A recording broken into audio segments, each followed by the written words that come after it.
Go. Hi everyone, welcome back to my GS Medici channel. So once again I welcome you all on my this YouTube channel. So we are running the current affairs show. This particular series is started. So we have already completed the first portion of the same. Today we are going to start with the second portion of the same, right? So let's continue and see some more news coming from this month. So the next news is regarding the National Health Profile 2019. Remember one thing, this particular profile has been released by the Central Bureau of Health Intelligence, right? So this is the 14th edition of the same. So this particular National Health Profile, right, it is basically giving a comprehensive information on what? On the demographic data of the country, on the socio-economic health status of the country, on the health finance indicators, on the health infrastructure and etc, right? So these are the things which are being covered in a very comprehensive manner in this particular health profile.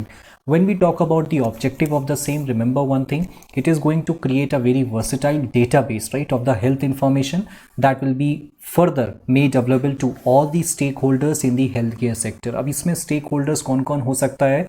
Like if you go the government hospitals, right, एक government hospitals आपके हो सकते हैं, right, उसके बाद आपके private institutions हो सकते हैं या प्राइवेट हॉस्पिटल्स हो सकते हैं, राइट, फिर आपके रिसर्च एंड डेवलपमेंट इंस्टीट्यूशंस हो सकते हैं, जो लोग रिसर्च कर रहे हैं या जो इंस्टीट्यूशंस रिसर्च में इन्वॉल्व हैं, किस सेक्टर में? आपके हेल्थ केयर सेक्टर में. Similarly different types of labs हैं आपकी, राइट, आपके कम्युनिटी हेल्थ सेंटर्स हैं, राइट, आपके प्राइमरी हेल्थ सेंटर्स हैं, right. So these are the different types of stakeholders in the health care sector, right. So ये database जिसमें बहुत सारा डेमोग्राफिक डेटा होगा, जिसमें सोशो इकोनॉमिक हेल्थ स्टेटस होगा कंट्री का, जिसमें हेल्थ के फाइनेंस इंडिकेटर्स होंगे, जिसमें हेल्थ इंफ्रास्ट्रक्चर होगा, ये सारी data, right, will be made available to all the stakeholders. अब सबसे बड़ी बात है कि इन स्टेक होल्डर्स को अगर ये डेटा दिया जाएगा तो वो करेंगे क्या, राइट. पहली बात तो ये है कि वो अपने पॉलिसीज़ को, अपने एडमिनिस्ट्रेशन को, अपने जो उनका वे ऑफ वर्किंग है उसको अलाइन करेंगे as per the requirement of the country, right. They will be seeing that what kind of different conditions or the difficulties are being faced by the people of the country, right. On the basis of the socio-economic health status of the country, we'll see that the people, those who do not have the enough money, right, how they are affording to these you can say the very easy accessible to the medicine care or something like that, right. So these are the things which will be covered in this particular profile, right. Now what are the highlights? This particular profile will be highlighting some substantial health information under the different major indicators. जैसे मैंने आपको बताया demographic indicator, right. Demographic में सबसे पहले वो population के बारे में बताएगा या वाइटल स्टैटिस्टिक्स उससे रिलेटेड के बारे में डिस्कस करेगा. सोशियो इकोनॉमिक इंडिकेटर्स में how many people are been educated, how many of them are employed, right, what are the housing and the immunities which are available with them, drinking water facilities कैसी हैं वहाँ पे, sanitation facilities कैसी हैं, right. Because see drinking water facilities या आपकी sanitation की जो फैसिलिटीज़ होती हैं, राइट, ये बहुत इफेक्ट करती हैं हमारे पर्सन के हेल्थ को, राइट. तो अगर आपका अच्छा पानी आपको मिल रहा है पीने को, राइट, आपको इजी एक्सेस है, सैनिटेशन की प्रॉपर फैसिलिटी है, तो जनरली ये कहा जाता है कि लोग कम बीमार पड़ेंगे अगर उनके पास साफ़ सुथरा पानी है पीने को और उनके पास एक प्रॉपर सैनिटेशन की जगह है या एक सैनिटेशन का एक कंप्लीट मॉडल डेवलप्ड है, राइट. हेल्थ स्टेटस इंडिकेटर्स में ये हम बात करेंगे the incidence and the prevalence, right, of the common communicable and the non communicable diseases and the RCH etc, right. So these are the things which will be covered under the health status indicators, right. Further moving on the health indicators, the health finance indicators will provide the overview of the health insurance, right. You know that हमारे country में जो health का insurance का जो अभी concept है, right, वो widely spread तो नहीं कह सकते, क्या है, बिकॉज बहुत सारे लोग उसको अफोर्ड नहीं कर पाते, इट्स वेरी कॉस्टली, राइट.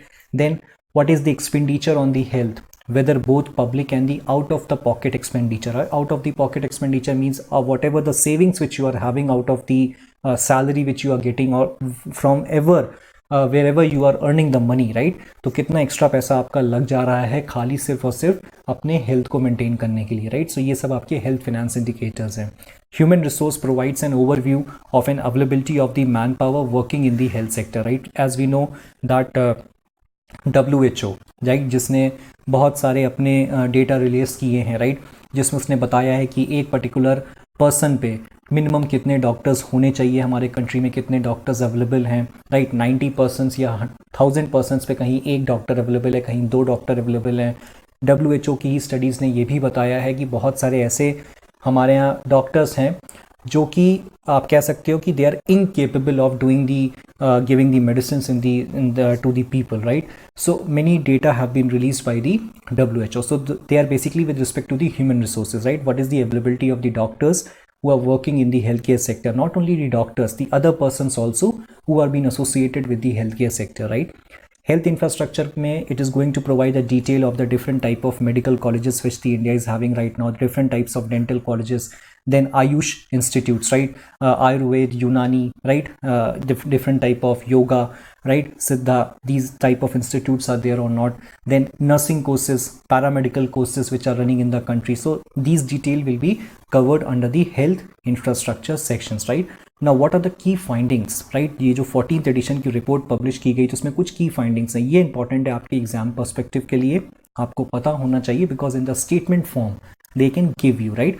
जैसे life expectancy in India has increased from 49.7 years in 1970 to 75 to 68.7 years in 2012 to 16.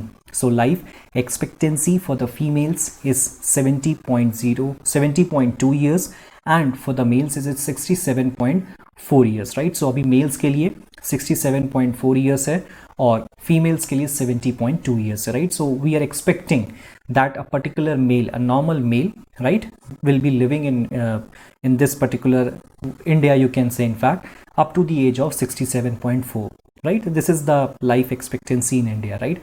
Diabetes and hypertension, these both are the diseases, right? Their rates are very much high among the Indians, while dengue and chikungunya, right, they are the cause of the great concern to the public health, right? Highest population density of approximately 11,000 people per square kilometer was reported by the National Capital Territory of Delhi, whereas in Arunachal Pradesh reported the lowest population density of 17. High incidence you can see among the younger generations and the economically active population, right?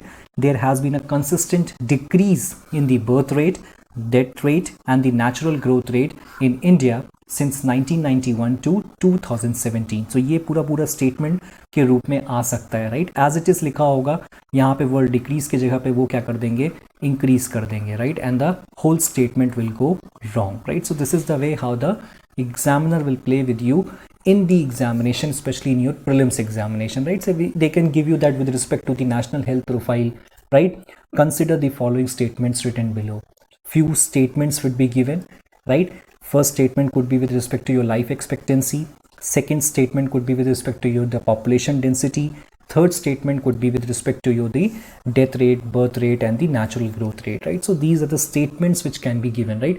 Data exactly नहीं पूछता है UPSC, but yes statement के form में ज़रूर पूछ सकता है. जैसे इकोनॉमिक्स में देखा जाता है कि statements like are being given in the examination that a consistent fall in the inflation rate can be seen in the previous decade or previous 5 years in India. Now this statement is correct or wrong? Now you can only attempt this particular question or this particular statement, right, correctly with more confidence if you just have a one broad outlook of the inflation data in your mind, right? आपको पता होगा कि पिछले 5 साल में inflation का data कैसा गया है इंडिया के अंदर, तभी आप बता पाओगे. जैसे क्वेश्चन पूछता है there is a consistent increase in the GDP growth rate of the country in the year 2017 onwards, right? So whether this statement is correct or wrong, again you can analyze it only when you have a broader picture of GDP in your mind. This is the way how you have to approach this particular examination, right? So these are the important key findings for this particular news. Further आप देख सकते हो that as on 2017 India has registered the birth rate of 20.02 per population of 1000 and a death rate of 6.3, while the natural growth rate was 13.9 per population of 1000. Now this is the actual data you can say, right, in of 2017, but again we are not expecting कि actual data आपके exam में पूछा जाएगा, but एक broader picture में आप इसको रटिए या एक बार आप एटलीस्ट कम से कम आपके दिमाग में होना चाहिए, right? The birth rate in the rural area was higher than in the urban area. Now this statement is important, right? They can interchange these values, right? The birth rate in the urban area was higher than the rural area. Statement will go absolutely wrong, right? Next, the death rate and the natural growth rate was also higher in the rural area as compared to the urban area, right? the population, however, continues to grow as a decline in the birth rate is not as rapid as the decline in the death rate, right? When we talk about the infant mortality rate, it has decreased declined considerably, right? 33 per 1,000 live births in 2016. However, the differentials of the rural, that is 37, and the urban are very still high. When we talk about the fertility rate, the TFR, right? The TFR for the country was, that is 2.3, whereas when you go in the rural areas, right, it is basically 2.5, and in the urban areas it is 1.8 during the 2016 as per the latest information which is available in this particular profile, right? So these are the some factual data regarding the National Health Profile 2019, right? Now let's go and see the next news. The next news is regarding the joblessness, right? Recently, you know that this particular article was published in the newspapers also, especially in the Hindu. So the Center for the Monitoring Indian Economy, CMIE, they have released one report on the unemployment in India, right? So as you all know, these days, right, India is facing a huge crisis, you can say kind of crisis in the economic sector, and lot of people are becoming unemployed, right? So this report has been published by the Center for the Monitoring of Indian Economy, right? So what are the key findings of this report? India's unemployment rate in October month, right? So remember one thing, October 2019 we are talking about, it rose to 8.5%, which is the highest level since August 2016, right? So August 2016 के बाद इतना unemployment rate कभी भी नहीं रहा है जितना इस बार अक्टूबर 2019 में आपको देखने को मिला, राइट? अर्बन का जो अनएम्प्लॉयमेंट रेट है वो 8.9% है, which is much more higher than the rural unemployment rate which is of 8.3%, right? So it means what, more people are unemployed in the urban areas as compared to the rural areas, right? Highest unemployment rate was seen in Tripura and Haryana at more than 20%, right? So maximum people were being unemployed in these two states, right? Lowest one was in Tamil Nadu at, that is 1.1% only. Rajasthan also saw its unemployment rate double between the month of September and the October 2019, right? Now why this data, or you can say why this report, right, is a cause of concern for us, right? So why this is a cause of concern, right? CMIE findings are basically in line with the findings of the latest periodic labor force survey. Now this particular term like labor force, all these terms I have covered in one of my courses which is running on Unacademy. I have already discussed with you all that I am also associated with the Unacademy platform. Just visit to my Unacademy profile by typing my name Chetan Gaurav over there, right? Simple, just type Chetan Gaurav, right? Those who do not have the Unacademy learning app, please download the same, type Chetan Gaurav, you will get the same picture which you saw in the front. Just click on my profile, go to the crash course on Indian economy. There I have explained you in a very detailed manner regarding the labor force also, right? Now these particular findings were in line with the latest findings of the periodic labor force survey, which had estimated an unemployment rate of 6.1% between July 2017 and June 2018, and this is the worst in the 45 years, right? So in the past 45 years, this particular data, right, it is the worst data, you can see, right? The data has also come on the back of the other indicators showing a downturn in the economy, including the core sector outputs in the month of September posting its worst contraction in least 14 years, right? So at least 14 साल में ये सबसे ज़्यादा बेकार output भी हमें मिला है कोर सेक्टर्स में, राइट? कोर सेक्टर्स आपके जैसे इलेक्ट्रिसिटी हो गया, आपका सीमेंट इंडस्ट्री हो गया, स्टील इंडस्ट्रीज हो गया, right? So these are the some core sectors, right? Total we have 8 or 9 core sectors, you can study about those same, right? Earlier, right, अगस्त का जो industrial output, it shrank at the fastest rate in more than 6 years. Another research also estimates between 2011 and 12 to 2017 and 18 that the employment has declined by an unprecedented 9 million jobs, or you can say approximately 2% drop, with an agriculture employment declining by 11.5%, right? So in the same period, if you see the employment in the service sector has been increased by 13.4%, while the manufacturing employment has been dipped by 5.7%, right? So 5.7% लोगों की देखा गया कि वहाँ पे employment कम हुआ है, but service sector में एम्प्लॉयमेंट सेम पर्टिकुलर पीरियड में, राइट, इंक्रीज भी हुआ है, right?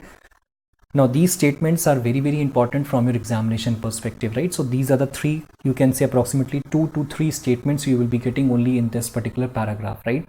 While the employment has been declining, the number of the working age people who are not in the labor force, right, or the education or the training, they have continued to increase from about 84 millions in 2011 to 12. It has now crossed 100 millions, right? Now, what exactly causes the same? Most of the decline which you can see right now in the employment has happened due to the fall in the numbers of the workers in the agriculture sector, and the sharp fall you can see in the absolute numbers of the female workers. Roughly 37 millions of the female workers, they left the agriculture sector in the last 6 years, right? During the same time, 25 million women workers were out of the workforce, right? उन्होंने काम ही नहीं लिया, वो इस particular sector में काम ही नहीं कर रही थी. While the trends of the workers who are moving out of the agriculture sector is seen since 2004 or 5 and is welcome, right? It is also the point of rising the vulnerability of the farm production. Now, what is the need of the hour? How we can improve these data, right? Falling of the manufacturing employment, which you know it has dipped to 5.7% in the same period, right? And the de-accelerating construction employment growth, they are the bad news for the economy, right? Because जो manufacturing sector है, अगर वो ज़्यादा चीज़ें manufacture करेगा, हमारे country की GDP growth में एक कंट्रीब्यूशन होगा उसका. So if it is falling, right, means if less number of the people are employed, production will also go down. When the production will go down, it will affect the GDP of the country. Same thing happens in the construction employment industry also, right? If the constructions are not going on, the people will not buy the cement, people will not buy the steel, people will not buy the different building materials, right? As a result of which, again, it will be impacting our economy. And to sustain the growth of income, to improve the standards of living, to reduce the poverty, employment opportunities in the manufacturing and the construction sector, right, is very much necessary right now, right? So the government of India should take these steps, right? How to increase the income of the people, how to improve the standards of living of the people, how to reduce the poverty, right? How to increase the employment opportunities, especially in these two sectors, right? That is the manufacturing sector and the construction sector, right? अगर manufacturing और construction sector में थोड़ा सा भी improvement आ गया, definitely our economy will start working. It will be fine. It will we cannot say that it will be performing very well, but yes, it will be again be aligned in moving up, right? So this was the news coming from the one of the reports which have been published.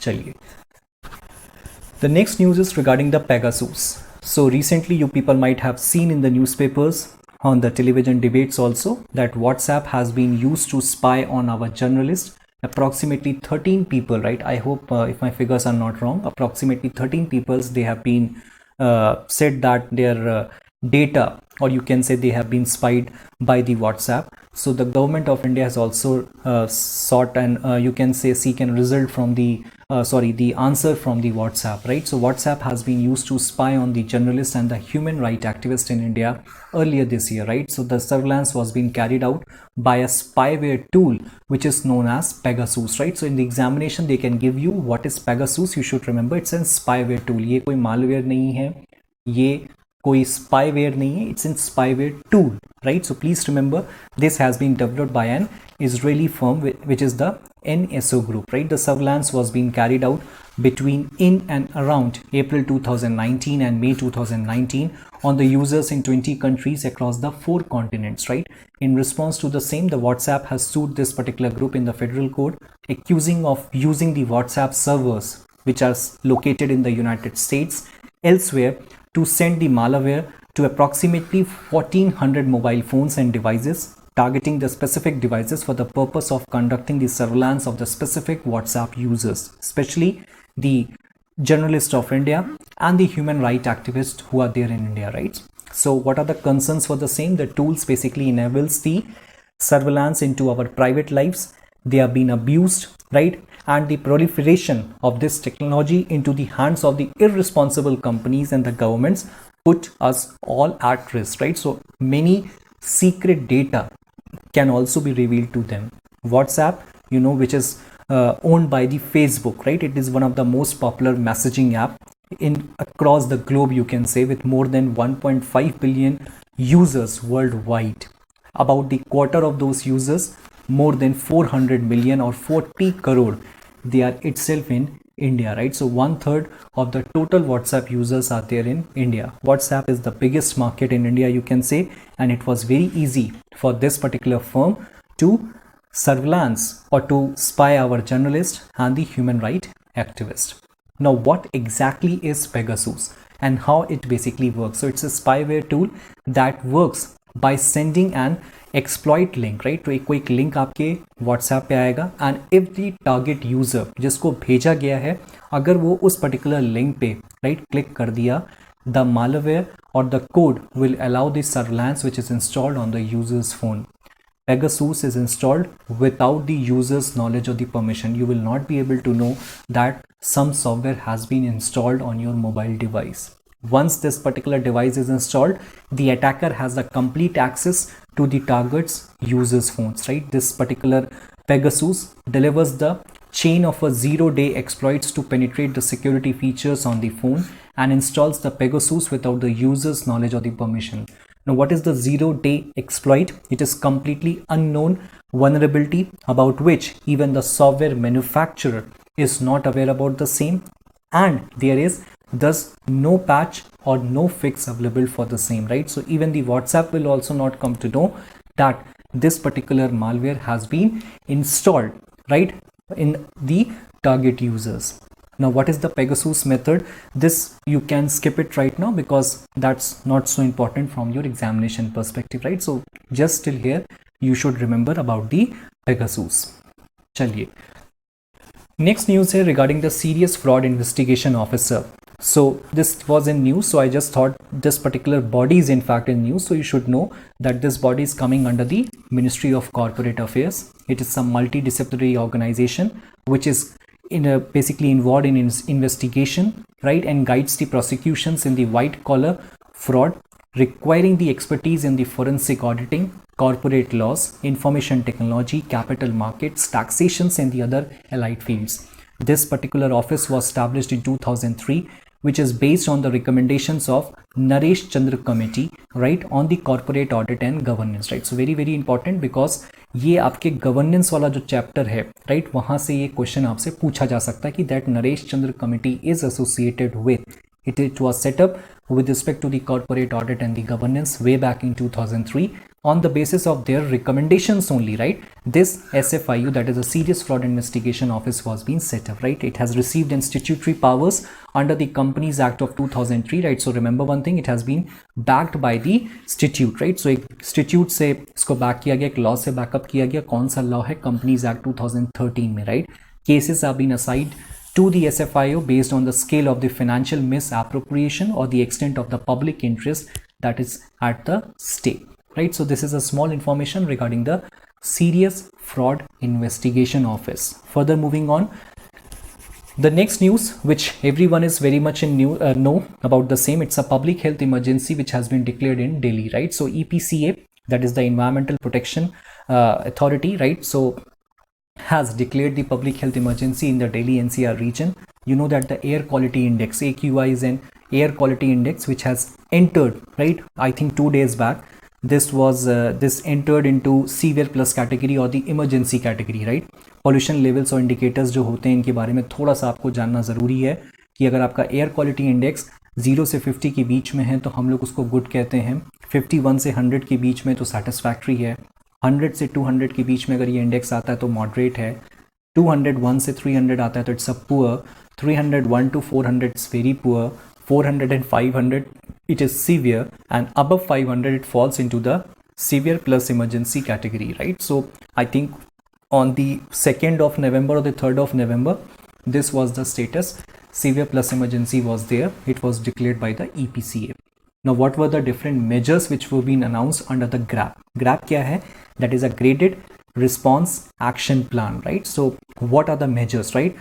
Severe plus या emergency situations में, right, about the PM 2.5, particulate matters 2.5, over 300 microgram per cubic meter, और PM 10 over 500 microgram per cubic meter for 48 plus hours, right? So अगर 48 घंटे से ज़्यादा अगर ये आपको एयर में मिलता है इतनी मात्रा में, क्या, PM 2.5, और PM10 अगर आपको इतने मात्रा में मिलता है तो क्या क्या मेजर्स लेने हैं, जैसे you have to stop the entry of trucks into the Delhi NCR region, you have to stop the construction works.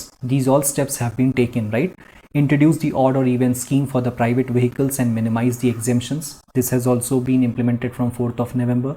Task force to decide any additional steps including the shutting of the schools, right? Schools को भी बंद कर दिया गया है, शायद आपको पता होगा 5th of November तक, कल तक के डेट में schools को भी बंद कर दिया गया था, right? So these were the different type of measures which has been announced under the GRAP. Now what is the GRAP? That is the Graded Response Action Plan. This was approved by the Supreme Court in 2016. It is working as only an emergency measure. So एक बात का ध्यान रखना है, ये permanent measure नहीं है.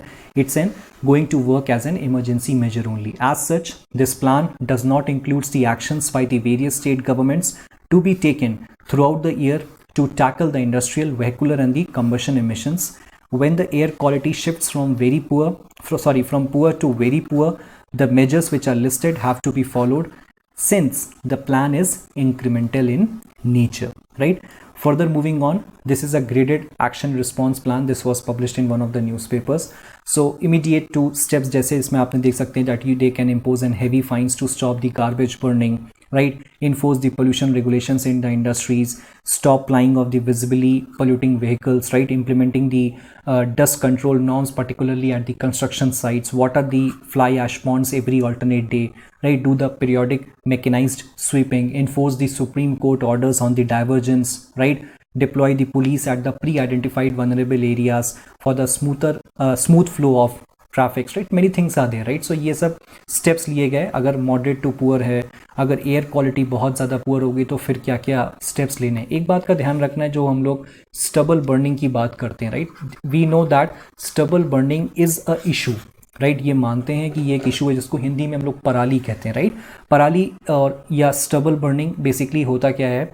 Stubble is the thing which is left when the rice fields और the paddy fields are being cut, right? जब बच जाता है तो उसके जो नीचे का पोर्शन होता है, right? Suppose this is the complete plant, right? Now plant has been cut from here. Now this particular portion is left, right? Now the farmers are not having enough time to pluck out each and every you can say the portion which is left in the field, right? So the easiest way they find it out is to burn them, right? उसको burn कर दो.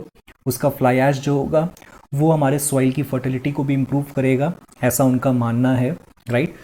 सो ये सारी चीज़ें होती हैं, इसलिए farmers उसको जलाने की कोशिश करते हैं और हमेशा जलाते हैं. और जलाने की वजह से क्या होता है? It creates a pollution, air pollution create होता है, मानते हैं. और हर साल क्यों ये दिवाली के बाद ही होता है या दिवाली के टाइम पे होता है? बिकॉज जनरली इसी टाइम पे आपकी राइस फील्ड्स को काटा जाता है, राइट? सो नया क्रॉप को भी ग्रो करना है, यही टाइम है. अगर वो इसको प्लक आउट करने में ही टाइम वेस्ट कर देंगे तो वो नया क्रॉप को सो नहीं कर पाएंगे, right? So that is the easiest way which they find it out to burn them, right? But this is not the only reason for the heavy or the dense population or pollution which you can see every year in the month of at the end of the October or in the starting of the month of November in the Delhi NCR region, right?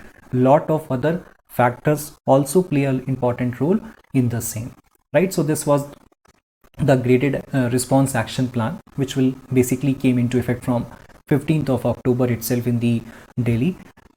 But even after implementing this graded response action plan, I think the results are not fruitful. Anyways, this was one of the news which came into the newspapers regarding the public health emergency which was recently declared in Delhi. चलिए अगली news देखते हैं. East Asia summit, right? So the latest edition of the East Asia summit was been held in Bangkok, right? Bangkok में held हुई है.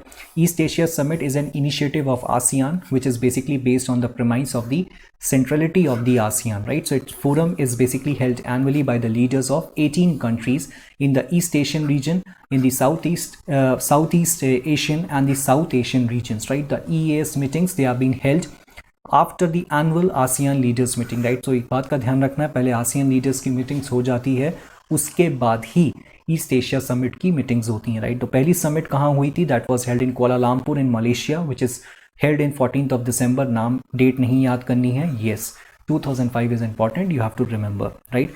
There are the 6 priority areas of the regional cooperation within the framework of the East Asia Summit. कौन कौन से areas पे ये summit held होती है जिस पे बात होती है जैसे like the environment and the energy, education, finance and the global health issues, pandemic diseases, natural disaster management, ASEAN connectivity.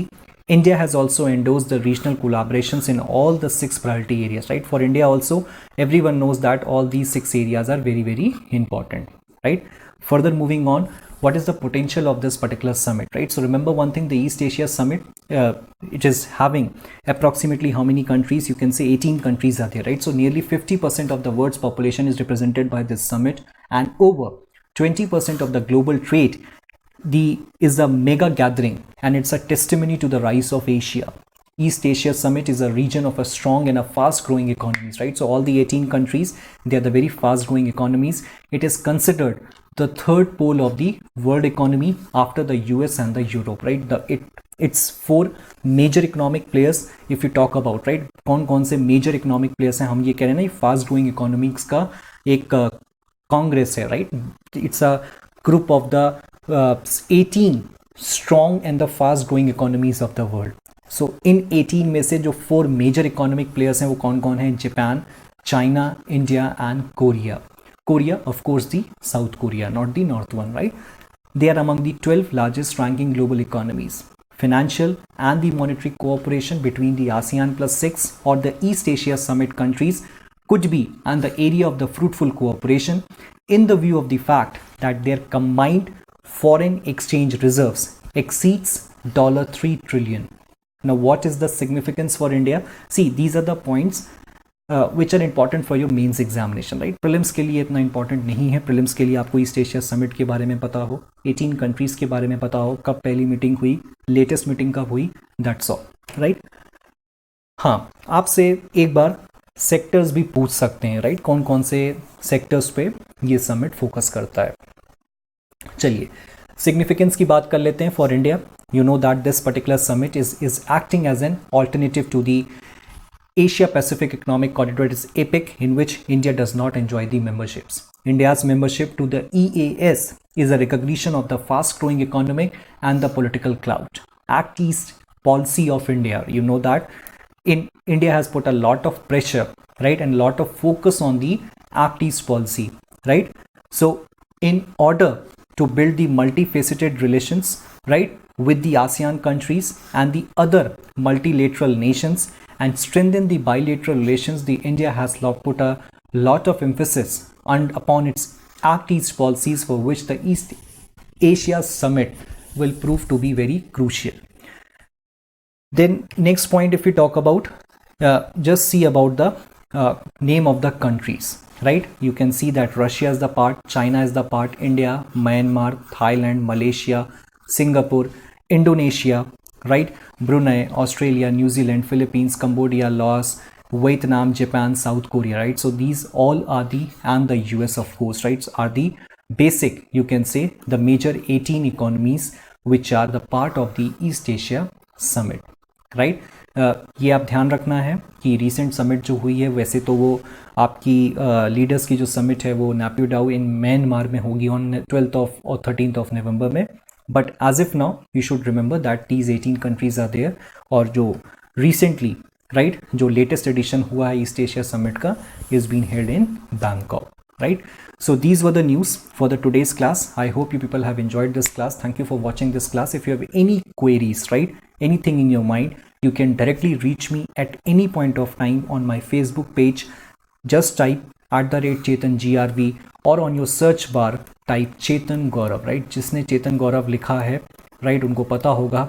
ये Facebook पेज आपको मिलेगा, आप मेरे Facebook पेज पे जाइए. You will be getting an option to send a message. If you have any queries, you can send me a message. Yes, for the PDFs, right? So many students since morning were messaging me regarding the PDF also. Do not worry about the PDF.